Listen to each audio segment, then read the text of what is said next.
Fini l'épilogue autour du dédoublement de l'Union pour la démocratie et le progrès social, USP, de feu Étienne Tshisekedi à Mulomba. Mort en février 2017 à Bruxelles, le Conseil national de suivi et d'évaluation de l'accord du 31 décembre 2016 CNSA, a choisi la voie de la raison en évitant de dépecer le seul héritage politique de Tshisekedi, c'est-à-dire l'UD, fait remarquer le potentiel. Ce quotidien indique qu'au terme d'une réunion marathon, jeudi 29 mars, le CNSA a finalement opté de ne reconnaître que la branche de l'UD qui siège à Limete sous la direction de Jean-Marc Cabin. C'est donc un triomphe pour Félix Tshisekedi, écrit le journal.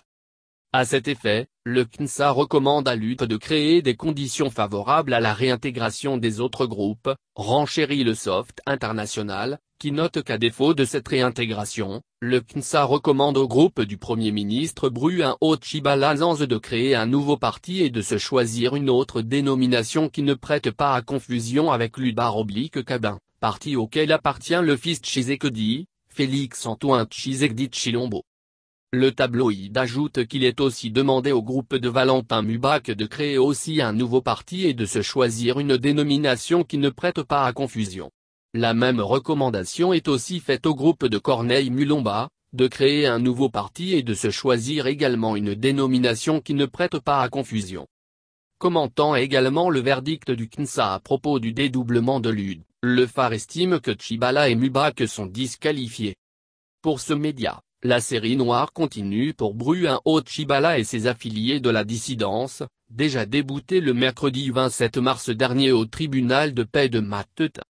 Jean-Marc Cabin, qui vient ainsi de signer une double victoire politique pourra donc, dans la sérénité, organiser la succession d'Étienne Tshisekedi au cours du congrès extraordinaire de la fille aînée de l'opposition, qui s'ouvre ce vendredi 30 mars à Limete, fait savoir le Phare. Au sujet justement de ce congrès, Forum des A annonce que 1000 adhérents venant de 26 fédérations du pays prendront part à cette assemblée statutaire chargée de procéder à la mise en place du nouveau leadership du parti par l'élection du président national qui sera d'office candidat président de la République. Jusqu'avant-hier, on n'avait encore que 2 candidatures à ce poste, à savoir Félix-Antoine Tshisekedi Fachi, fils de son père et un autre cadre du parti du nom de Ntomba, un illustre au parti. D'après les analyses de ce journal, cette élection se transformera en un véritable plébiscite pour Félix Tshisekedi déjà pressenti candidat président de la République pour le compte de l'UD. Sans conteste, il hérite la grande popularité de son icône de père tout comme de son irrésistible aura et son charisme. La prospérité quant à elle, n'exclut pas l'idée d'une surprise en décortiquant la discorde, depuis la signature d'une alliance UPMLC entre le secrétaire général Cabin et son adjoint, Félix Tshisekedi, qui avait même signé cet accord. Une certaine opinion s'interroge si cette divergence et d'autres paramètres ne seraient pas aptes à créer une surprise lors du vote. Comme quoi, la messe ne serait pas dite d'avance, estime le quotidien. Bien avant les résultats du vote, Capsud.net parle du débat contradictoire entre les 4 candidats à la présidence de l'UD.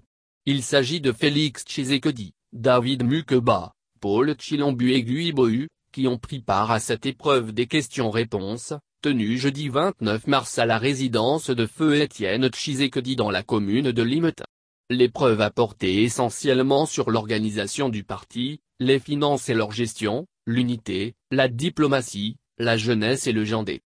Pour beaucoup d'observateurs avertis, ce débat contradictoire constitue une leçon de démocratie et un exemple à suivre. S'émerveille ce média en ligne, qui salue aussi la courtoisie, le fair-play et la maturité dont les candidats ont fait montre pendant cet échange. Pas d'injures ni des jouxtes verbales. Moi président, ma priorité serait de gagner les élections pour instaurer l'état de droit, a déclaré dans son programme, le candidat Félix Tshisekedi, cité par Actualité.cd, qui résume aussi le programme du candidat Guy Bohu. Ce dernier a promis l'amnistie à tous les militants exclus ou auto-exclus du parti. Par ailleurs, ZoomEco.net annonce que le directeur général de l'usine de panification Pain Victoire vient d'être interpellé par la justice congolaise pour avoir défié l'autorité de l'État. D'après le ministre d'État, Joseph Kapika, M.